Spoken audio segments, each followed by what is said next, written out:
Today, we're coming to you from Dublin, Ireland. Join us.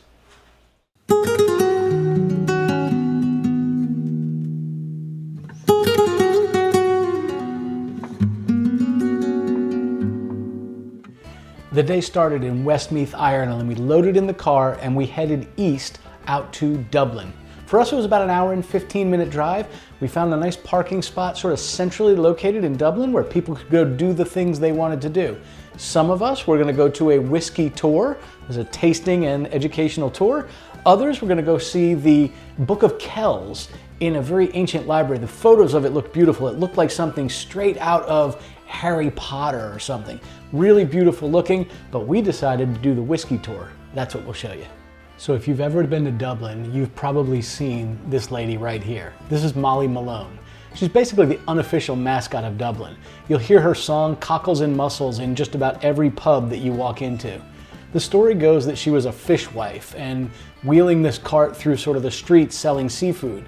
But back in the 17th century, it wasn't exactly easy living. Legend has it she had to be a woman of the night just to make ends meet, which is why the locals affectionately and very sort of Dublin style call her the Tart with a cart. Now here's the thing, nobody actually knows if she was a real person. There is a record of a Mary Malone dying in June 13th of 1699, so the city officially declared that Molly Malone Day. But honestly, she's more of a symbol of that grit and spirit of the people there. And here's a little interesting thing for your next trip. If you look closely at the statue, you'll notice that her bosoms are very bronze and shiny in this particular spot. And there is a local superstition that rubbing the statue's breasts brings you good luck.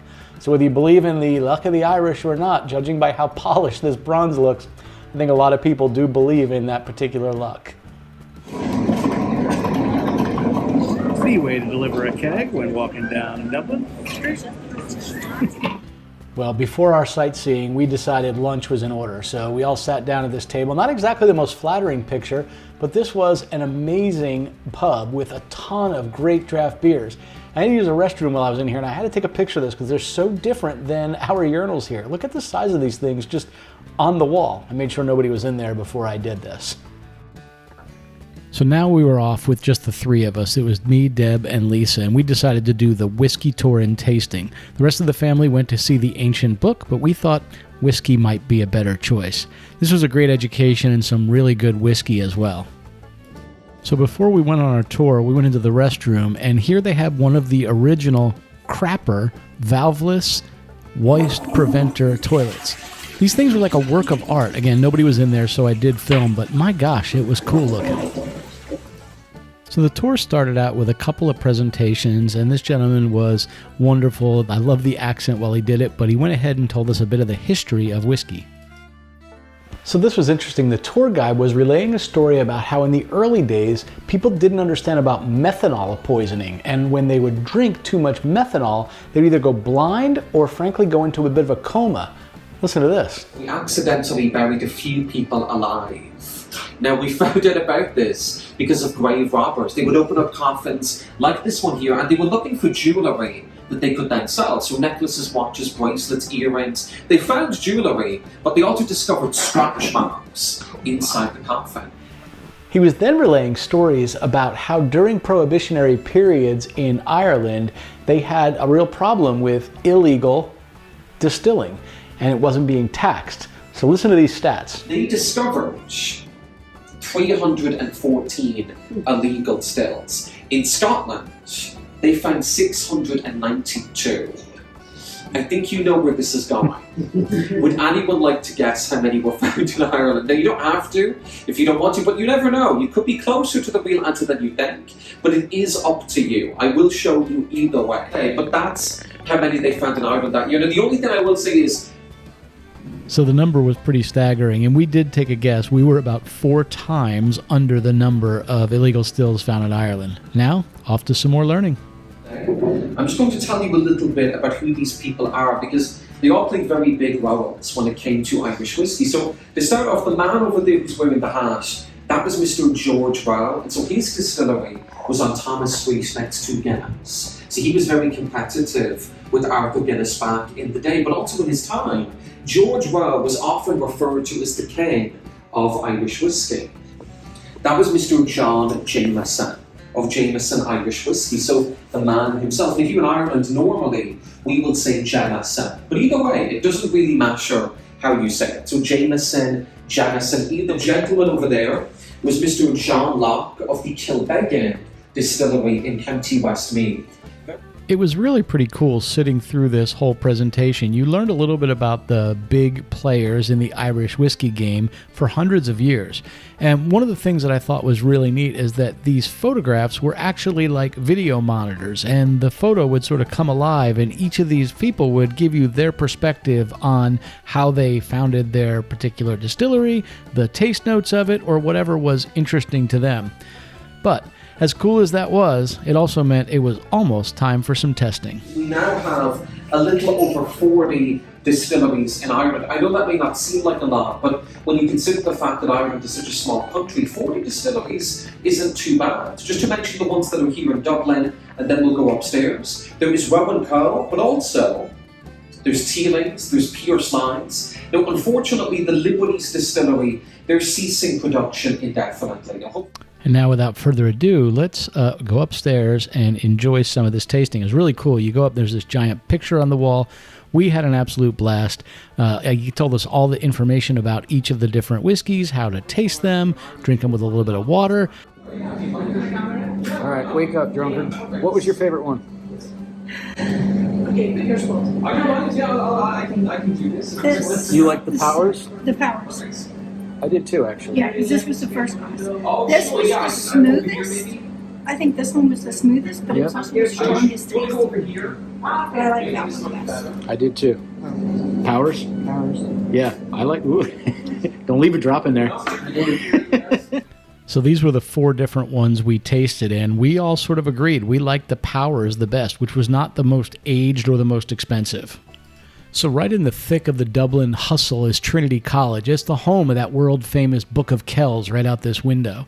The crew was a little bit disappointed because it was still under renovation, but most of the 200,000 books were cleared out for that preservation effort. But it was still amazing, even with the scaffolding. There's over 200 feet of soaring oak arches and marble busts. It does look like something right out of Harry Potter. Even though if it's not picture perfect right now, standing in a room that was built in 1792 is still kind of a trip.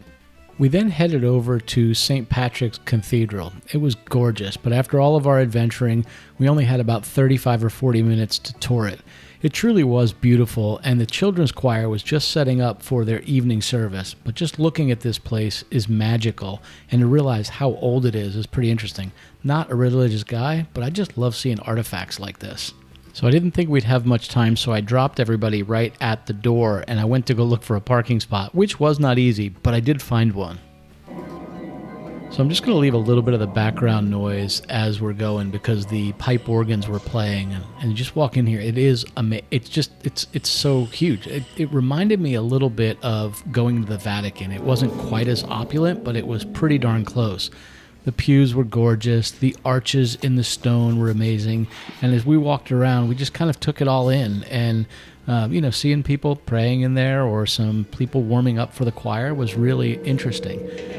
This is a bit of a view here. You can see the sister looking at me as she goes under the rope. But this is a view. You can see those things sticking up right there. That's part of the actual pipe organ. And I couldn't help myself. As I looked around, I found Deb, my mom, and Lisa all doing these little, textured panels that you use a side of a pencil on and you create a sketch. So they were doing that, but I was checking out the stained glass and just the carvings in the marble. All absolutely gorgeous. Even the peaks on the roof. You think about how did they do this hundreds and hundreds of years ago and have it look so gorgeous. But then again, we've been to the Vatican and, as old as that is, it's equally as amazing. I wish we'd had more time to really read some of all the plaques and whatnot to learn what was going on with some of these things in here. But this is where the priest would preach from, right up there on the left-hand side, inside of that white sort of balcony, if you will, with the carpet over the top and the little rooftop. Really pretty. I hope you enjoy some of the sights and scenes here in St. Patrick's Cathedral.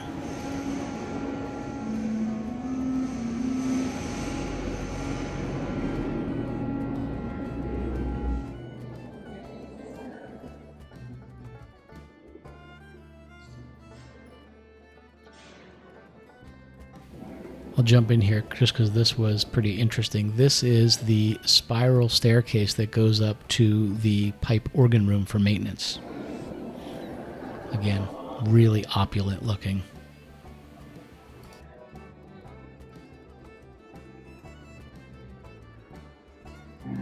After walking around a little bit, the choir was getting ready to begin their practice, but I was able to get in front of them and actually get a view of the very front of the altar and all of these statues. Again, I wish we'd had more time to read about every one of these plaques, but I love places like this with a ton of history.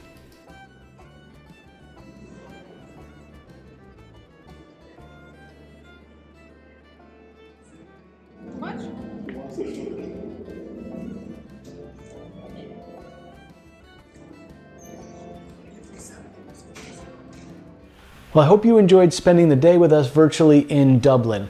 Look forward to the next video where we're going to be checking out the cliffs some more and the castles. Absolutely beautiful. Bye, y'all. Enjoy it.